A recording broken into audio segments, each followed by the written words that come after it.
షర్మిల గారి కామెంట్లు రీసెంట్ గా ఆవిడ చేసినటువంటి కామెంట్లు సాక్షిలో నాకు భాగం ఉంది, నాకు సగ భాగం ఉన్నటువంటి సాక్షిలోనే నా మీద అబద్ధ ప్రచారాలు చేస్తున్నారు, ఇష్టానుసారంగా మాట్లాడిస్తున్నారు, తెలంగాణలో నాతో కలిసి పనిచేసిన వాళ్ళందరికీ ఫోన్లు చేస్తున్నారు, మీకు మేము స్లాట్స్ ఇస్తాం రండి మాట్లాడండి అని చెప్పి వాళ్ళకి కాల్ చేస్తున్నాయి, వాళ్ళే నాకు స్వయంగా కాల్ చేసి అడుగుతున్నారు, ఇటువంటి కామెంట్లు చేస్తున్నారు. అంటే ఫ్యామిలీ ఇష్యూస్ రోడ్డు మీదకి వస్తున్నాయి అంటారా? ఇందులో ఫ్యామిలీ ఇష్యూ ఉంది. ఎవడు వాటర్లో ఎవడుకుంటే ఎవడు ఇంటర్వ్యూలు ఇవ్వద్దని రూల్ ఉంటుందా? చెప్పదు. సాక్షి పాలసీ మ్యాటర్ తీసుకుని డిబేట్లో తెలుగుదేశం వాళ్ళు కూడా వస్తారని అనుకోండి, ఎటు చేస్తారు? ప్రత్యర్థిగా కానంత వరకు కుటుంబం వేరు, రాజకీయ ప్రత్యర్థులు అయినప్పుడు రాజకీయ పార్టీలు మీ పార్టీ లైన్ పెట్టండి, తెలుగుదేశంలో మా వాళ్ళు ఎవరు రారని అప్పుడు మాట్లాడదాం. కాంగ్రెస్ నుంచి ఇంక రేపటి నుంచి ప్రతినిధులు రారని చెప్పు మాట్లాడరు. అంటే ఆస్తుల వరకు వచ్చేసాయి ఈ మాటలు చూస్తుంటే. ఏట ఆస్తులు అండి, ఎవరు సంపాదించారు అప్పుడు తెలియదు ఎవరికైనా. ఏ ఆస్తులు? రాజశేఖర రెడ్డి గారు సంపాదించిన ఆస్తులు ఏంటో ఎవరికి అందరికీ తెలుసు. ఇవన్నీ జగన్మోహన్ రెడ్డి గారు సంపాదించుకున్న ఆస్తులో కాదు ఆయనకి తెలుసు.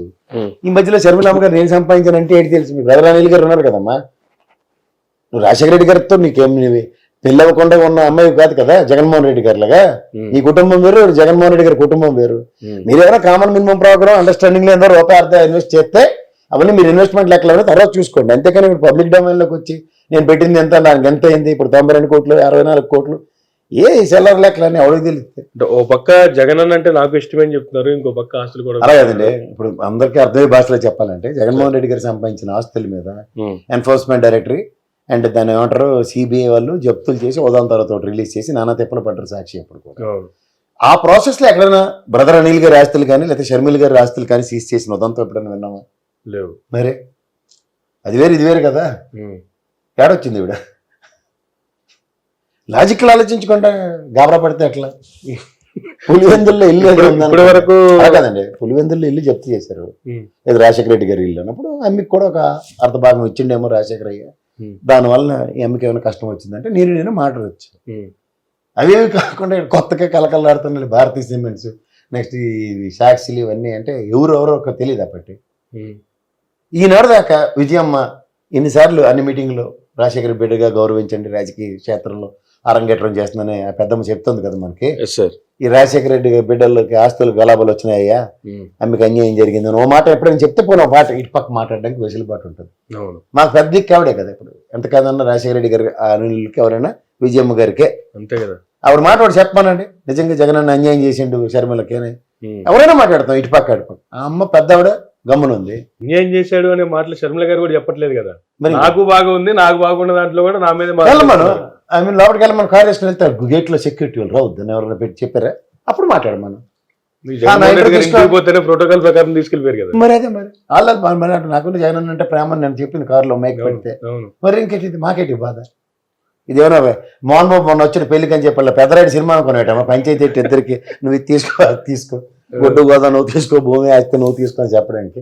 తెలుగు ఉంచుకొని మాట్లాడమ్మా, తెలుగు తెచ్చుకో, ఏముంది? నువ్వు బంగారు తెలివే కదా. ఎవడు కాదన్నా నేను రాజశేఖర రెడ్డి గారు అమ్మాయి కాదని ఎవడంటే నేనే మెట్టితో కొడతా ఫస్ట్. అది కాదు కదా. నువ్వు పద్ధతి రాజకీయ పరంగా రాజకీయ ప్రత్యర్థి రూపంలో ఉన్నప్పుడు రాయిటు ఆ రాయిటు పడుతుంది. ఆ కక్కడొక్కలు తినడానికి సిద్ధమైతేనే మాట్లాడు.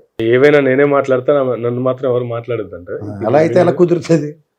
ఇప్పుడు వీటి మీనింగ్ దాని సారాంశం అదే. రాజశేఖర రెడ్డి గారు అమ్మాయిని అన్నావు సరే, ఏడ కూడా చేయవలసింది చేసినారు నీకు. ఇక్కడ భయపడి ఆడ పోయినావు, వీళ్ళు వద్దన్నారని నువ్వు పోయినావు అక్కడికి. నేను ఇక్కడ ఉంటానని చెప్పుంటే ఏ నల్గొండ ఎంపీ అయ్యింది, లేదా ఖమ్మం ఎంపీ అయ్యింది, రేస్లో ఉంటావు కదా. నవ్వుడు కాదన్నాడు, నేను ఆ లెవెల్లో ఊహించుకున్నా. ఆడపోయి ఏముంది, చచ్చిపడి ఉన్న వాళ్ళందరికీ తులసి నీళ్ళు పోసుకుని నిద్ర లేపి రండి సార్ నాతో పాటు అని మా పెద్దలు తులసిరెడ్డి గారు, జేడీ శీలం గారు ఇలాంటి వాళ్ళందరినీ చొట్ల పెట్టుకుని ఈ వయసులో వాళ్ళు తెప్పడం తప్ప ఏడు సాధిస్తారు వాళ్ళు పాపం. కాంగ్రెస్ పార్టీ వివక్షకు గురి చేసి వీళ్ళందరినీ ఇక్కడ పడేసింది. నువ్వు వచ్చి వాళ్ళు లేదంటే మొదట భావావేశం ఉంటుంది, 2 రోజుల్లో పెళ్లి మొదలవుద్ది నీకు. నిన్న కడపలో షర్మిల గారు మాట్లాడుతుంటే కూడా పక్కన తులసిరెడ్డి గారు చాలా ఆవేశంగా ఏంది ఈ మాటలేంది ఎట్లా మాట్లాడుతుంది అన్నట్టు ఆవేశంగా చూస్తున్నారు పక్కన కూర్చొని. ఆయన చాలా సంయమనం పాటించే వ్యక్తి. కొంతమంది ఏంటంటే వాళ్ళు పార్టీ డొమైన్లో వాళ్ళ పార్టీ టెరిటరీలో వాళ్ళకి సంబంధించిన అంశాలతోనే 4 అడుగులు మళ్ళీ అయితే ఇన్నాళ్ళు బట్టి నాకు తులసిరెడ్డి గారు ఎప్పటి నుంచో నాకు వ్యక్తిగతంగా గురు సమానుడు.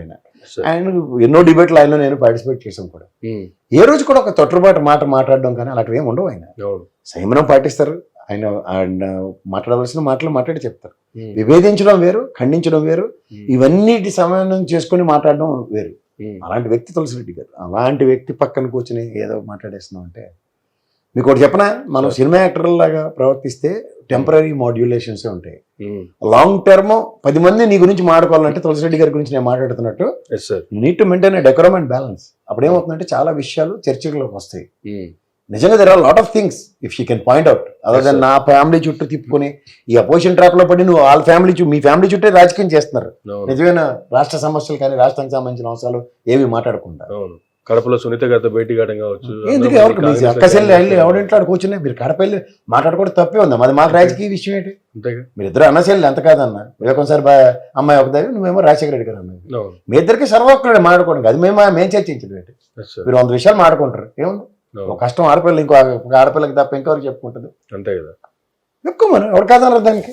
దాన్ని పట్టుకుని ఊరికే రాజకీయాలు చేసి వీళ్ళిద్దరు కలిసిపోయారు. ఏడు చేస్తారు మా అయితే నువ్వు కడుపు నుంచి ఎంపీ నిలబడతావు, అమ్మ పులివెందుల నుంచి ఎమ్మెల్యే నిలబడుతుంది. అంతే కదా.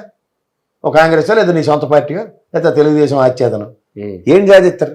కానీ ప్రత్యేక హోదా వచ్చే వరకు, పోలవరం కంప్లీట్ అయ్యే వరకు నేను ఆంధ్ర విడిచిపెట్టి పోను, నేను ఇక్కడ పుట్టిన ఆడపిల్లని ఈడ కోసం బ్రతుకుతా, ఎన్ని వ్యాఖ్యలు చేసినా ఏం చేసినా సరే నేను ఇక్కడి నుంచి పోయేదే లేదు, ఏం పిక్కుంటారో పిక్కోండి అంటుంది. ఆంధ్ర రాష్ట్ర ప్రజలకు మేలు చేయడానికే ఇక్కడికి వచ్చాం. నా గుండెలో నిజాయితీ ఉంది. ఆంధ్ర రాష్ట్ర ప్రజలకు వాళ్ళ హక్కులు కల్పించాలని రాజశేఖర్ రెడ్డి బిడ్డ ఈ రోజు తన పుట్టినింటిలో ఆంధ్ర రాష్ట్రంలో అడుగుపెట్టింది. నిలబడుతుంది, కొట్లాడుతుంది. ప్రత్యేక హోదా వచ్చేంత వరకు రాజశేఖర్ రెడ్డి బిడ్డ ఇక్కడ నుంచి కదలదు. పోలవరం వచ్చేంత వరకు రాజశేఖర్ రెడ్డి బిడ్డ ఇక్కడ నుంచి కదలదు.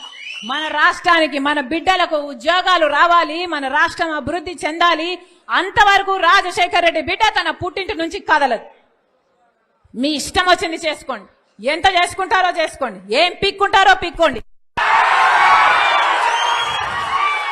ఇక్కడ భయపడే వాళ్ళు ఎవ్వరూ లేరు. ఇక్కడ ఉన్నది రాజశేఖర్ రెడ్డి బిడ్డ. ఖబర్దార్.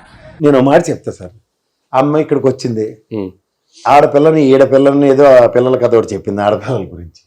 పాదాల మీద నడిచే యాత్ర పాదయాత్ర అంది, అన్నిటికీ ఒప్పుకున్నాం కదమ్మా. 7 ఆడపిల్లలు అన్నావు, వాళ్ళు ఇక్కడ తెలంగాణ కోడలను అన్నావు, ఎవరు కాదన్నారు? భారతదేశం ఎక్కడికి వెళ్ళి పార్టీ పెట్టచ్చు, ఏ పార్టీకైనా నువ్వు ఒక రిప్రజెంటేటివ్ అవ్వచ్చు. మా అజరుద్దీన్ ఉన్నాడు, ఉత్తరప్రదేశ్లో ఎంపీ చేసిండి, మళ్ళీ హైదరాబాద్లో జూబ్లీ చేసి నిలబెట్టారు, ఎవరు కాదన్నావా? అక్కడ అలిగిరిను స్టాలిన్ కొట్టు చేస్తాడు. స్టాలిన్ ముఖ్యమంత్రి, అలిగిరి ఏడు చేస్తాడు, గమ్మును కూర్చున్నాడు, ఏడు చేయగలుగుతాడు. అలాగే అక్కడ ఉద్ధవ్ థాకరే, రాజ్ థాకరే ఇద్దరు ఉన్నారు. ఇద్దరు భావజాలలో వేరు. ఒక ఆయన శివసేన, ఇంకో ఆయనేమో మహారాష్ట్ర సంబంధించింది ఏదో మంచి పెద్ద పార్టీ పెట్టుకోండి. ఆయన మా తెలంగాణ ఉద్యమంలాగే అక్కడ బ్రహ్మాండంగా జై మహారాష్ట్ర అని నినాదాలతో ఎప్పుడు ఉంటాడు. వాళ్ళిద్దరికి ఫ్రిక్షనే ఉంది. ఎటు చేయగలుగుతున్నారు?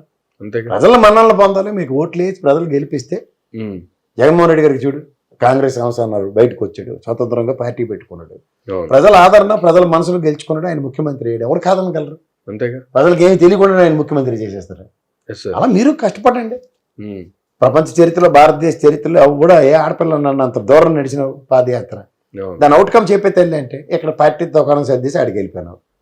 ఇదేమన్నా నువ్వేమన్నా టెంపరీ రోల్స్ లో ఎక్కడైనా పనిచేస్తున్నా వ్యక్తివా చెప్పు? ఇక్కడ ఈ ప్రభుత్వాలు దింపే టైం అప్పుడు నీకు టాస్క్ ఇచ్చి పంపిస్తున్నారంటే ప్రతి దగ్గర అదే మంత్రం పనిచేయదు తల్లి. అక్కడ ఉన్నది నీ రక్తం పంచుకు పుట్టుకున్న జగన్మోహన్ రెడ్డి. నీకెంత నువ్వెంత మొండి అంటే నీకు మించిన జగన్మోహన్ ఆయన. అంతే కదా. నీకు ఇంకా ఆలోచించడేమో మీ అయ్యి పేరు పెట్టడానికి షర్మిలమ్మ అని. ఆయనకి జగన్మోహన్ రెడ్డి ఆయన పుట్టక మునిపే తెలిసినట్టుకుంది, జగన్మోహన్ రెడ్డి గారిని పేరెట్టి. కానీ జగన్మోహన్ రెడ్డి గారు చాలా సమయం పాటిస్తున్నారు. ఎక్కడ ఎటువంటి వ్యాఖ్యలు కానీ ఒక చిన్న కామెంట్ కానీ చేయకుండా పబ్లిక్ మీటింగ్ లో మాట్లాడినప్పుడు కూడా కాంగ్రెస్ పార్టీ కుటుంబాన్ని నిలిచే ప్రయత్నం చేస్తున్నారు తప్ప ఎక్కడ పర్సనల్ గా ఎక్కడ మాట్లాడిన ప్రయత్నాలు అయితే చేయలేదు. ఎందుకు మాట్లాడతారు సార్? కానీ షర్మిల మాత్రం ఎక్కడ పడితే అక్కడ ఎలా కావాలంటే అలా మాట్లాడిస్తుంది. చిన్నపిల్లండి, ఫ్రస్ట్రేషన్ ఉంటుంది. చిన్నపిల్ల కింద మెచ్యూరిటీ లెవెల్స్ జగన్మోహన్ రెడ్డికి కంపేర్ చేయకండి. అమ్మాయి ఫ్రస్ట్రేషన్లో ఉంది, రాజకీయ అరంగేట్రం చేసింది, ఇక్కడ రాత్రి తట్టపూట సర్దుకుని వెళ్ళవలసి వచ్చింది. ఈ అమ్మాయి చిన్నపిల్ల కాబట్టి కొంచెం ఆ బడబాగ్ని లోపల ఎక్కువ ఉంటుంది. ఆ తర్వాత 4 రోజులు సర్దుకుంటుంది. పెళ్లి చుట్టాలు అందరూ వస్తారు కదా, పెళ్లి కలకల్లాడుతుంది. వాళ్ళ మేనత్తలందరూ ఎవరు ఇంటర్వ్యూ ఇచ్చినా ఎలా చెప్తారు వాళ్ళిద్దరి గురించి, సునీతమ్మ గురించి, షర్మిలమ్మ గురించి. 3 రోజులు ఎవడ మాట ఏంటో అంటారు. కానీ షర్మిల వచ్చిన తర్వాత కాంగ్రెస్ పార్టీ పుంజుకుంది, రేపొద్దున అధికారంలోకి రాబోతుంది. వాళ్ళ కాడ పుంజుకోవడం, దాన్ని పుంజుకోవడం అంటే నవ్వుతారు ఎవరన్నా. ప్రజలు పగబట్టేసి ఉన్నారు బీజేపీతో కాంగ్రెస్ పార్టీని. అది ప్రజల యొక్క హృదయాలను గెలుచుకోవడానికి రాజశేఖర రెడ్డి గారు అనే మంత్రం తప్ప వాళ్ళకి ఇంకోటి దిక్కు లేదని తెలుసుకుని చచ్చిపోయిన దానికి తులసి నీళ్ళు పోద్దామని చెప్పి రాజశేఖర రెడ్డి గారి పేరు 10 సార్లు మాట్లాడేలాగా వాళ్ళ అమ్మాయిని తీసుకొచ్చారు. ఈ లాజిక్ ప్రజలకు తెలుసుకోకుండా లేరండి. Yes, sir. రాజశేఖర రెడ్డి గారి ప్రత్యర్థులని ఎదుర్కొనే విధానానికి దానికి ఈక్వలెంట్ స్ట్రాటజీస్ కలిగిన జగన్మోహన్ రెడ్డి ఆల్రెడీ స్వతంత్ర ప్రతిపత్తి ఎదిగి కనబడ్డాడు ఉన్నాడు. అందుకే చూడండి, ఎదిగిన కొడుకు చెట్టంత కొడుకు అంటారు. చెట్టంత మనిషిలో నిలబడి ఉన్నప్పుడు రాష్ట్రానికి వీళ్ళందరూ ఎవరు కనబడతారు? చూడండి, ఎంత ఎంత సంవత్సరం కొడుకు పెళ్లి చేసిన దగ్గర కూడా అయ్యే దిక్కేయండి అమ్మకి. ఎందుకు ఐడెంటిటీ క్రైసిస్. అంతేగా. ఇప్పుడు ఒక పెళ్ళైన ఆడపిల్ల పలానా వాడు భార్య నేను చెప్తుంది, మావిడైనా మీ ఆవిడైనా వాడు చెప్తుంది, పలానా వాడు భార్య అని చెప్తుంది. అలా ఈ పేర్లు ఎవరు చెప్పిన ఉదంతాలు ఉండవు. ఇల్లరకం వాళ్ళకి డిసడ్వాంటేజ్ ఉంటుంది. షర్మిల గారికి సునీత గారికి ఇల్లరకం పనులు దొరికి రాళ్ళు చేస్తారు పాపం. అందుకే వాళ్ళ అమ్మగారు కూడా అమ్మ చుట్టూ తిరుగుతుంటారు ఇల్లరకం కాబట్టి. ఎందుకంటే ఈ అల్లులు తలకైన పని సౌభాగ్యమకి అదే బాధ. ఇద్దరు సొంత తమ్ముళ్ళని తెచ్చి నెతికెక్కించుకుంటే అక్కడికి ఆవిడ పునిస్త్రీ కింద కూడా ఉంచారు కదా. ఈ ఇక్కడికి వచ్చరికి ఈ భజనలు అనుకుని తిరుగుతుండే ఏడు చేస్తుంటే దేవుడికి తిరిగి ఇంకా కేపాలని ఓ బోయింగ్ కొన్నాడు, ఆ వితంతువులకి ఏదో చారిటీ కట్టాడు మనోడు. ఏడు చేస్తుండే మూడో కంటికి తెలియకుండా ఉంటుంది. ప్రతిదీ వ్యాపార పరంగానే చేస్తుండు. వీటిలన్నిటి సారాంశం వేరేగా ఉంటుంది. అంచేత ఇల్లరకం అల్లులు భరించడం అత్తలకే చెల్తుంది, నాన్నలకి బామరుదులకి ఎందుకు ఉంటుంది? అందుకని ఎవరి పనులు అలా ఉన్నారు. బాబా అధికారంలోకి వచ్చారు కాబట్టి మైనింగ్లు, మామగారు రెండో పెళ్లి చేసుకుంటారు కాబట్టి ఆస్తి అంతా నాకే రావాలి అని కొంత దగ్గర ఇలాంటి తలకనప్పులు వస్తాయి చెల్లెళ్ళు ఇద్దరికి. వాళ్ళ బాధలు ఆయనకు తెలుసు కాబట్టి జగన్ రెడ్డి గమ్మున ఉన్నాడు. ఎందుకు మనసు వెళ్ళే కదా అని కడుపులో పెట్టుకుంటే వాళ్ళు ఇడికి పొడితే అవతల అవినాష్ రెడ్డికి దుకాణం పెట్టింది అమ్మాయి, ఈవిడేమో డైరెక్ట్గా అన్నయ్యకే దుకాణం పెట్టింది. నేటి సాధిస్తారు ఏమైంది అవినాష్ రెడ్డి గారు ఇటు లాస్ట్ గిర్రె తిరిగి వాళ్ళకి నోటీసులు వచ్చాయి. ఈ విషయం అంతే. శవరం అయితేనే కానీ వివరం తెలియదు. రేపు పొద్దున ఎలక్షన్ 2024లో మళ్ళీ గుండు జొన్న చుట్టి గుండు గీసి కూర్చోబెడతారు ఎలక్షన్కి కాంగ్రెస్ వాళ్ళకి. ఇప్పుడు తెలుస్తుంది వాళ్ళకి ఇదిరా మన ఒరిజినాలిటీ. 10 ఏళ్ళు బట్టి వీళ్ళు ప్రత్యేక హోదా ఇస్తా ఉంటే ముందు దేశంలో అధికారంలోకి వచ్చి ఏడిస్తే మాకు ఇష్టం లేకపోయినా బలవంతంగా ఎలా విడదీశారో రాష్ట్రాన్ని మాకు తెలుసు కాబట్టి అప్పుడు మీ మొహానికి ఆ మన్మోహన్ సింగ్ గారు లాంటి మహానుభావుడు, ఆ పనికి మన వెంకయ్య నాయుడు లాంటి వాళ్ళు మాటలకి ట్రాపుల్లో పడి మాకు ఒక్కటి కూడా కాగితం పెన్ను పెట్టలేదు కదా మీరు. దాని సారాంశం కదా మీరు ఇలా సస్తనం బిక్కుబిక్కులాడని. సో వీటన్నిటి పర్యవసానాలు ఏమవుతాయంటే కాంగ్రెస్కి వివరం అయితేనే కానీ క్షవరం తెలియదు కాబట్టి దాని పర్యవసానాలు చూస్తారు. 2022లో ముందు దేశంలో అధికారులకు రండి, అప్పుడు మా ప్రత్యేక హోదా ఇస్తారు, లేదా ఆ భరోసా వస్తుంది. 2029లో ఆలోచిస్తాం వచ్చారా బాబు అధికారంలోకి ఇస్తారంటే కొంచెం నమ్మాలి. ఏటీ లేకుండా ఇక్కడ మీ రాష్ట్రంలో అధికారంలోకి వస్తే నాలుగు గీసుకోవడానికి కూడా పనికిరావు మీ మాటలు. Thank you sir, thank you very much అండి. ఇదండి ఈనాటి ఇంటర్వ్యూ. మరొక ఇంటర్వ్యూలో మళ్ళీ కలుద్దాం. చూస్తున్నానండి మేరా మీడియా.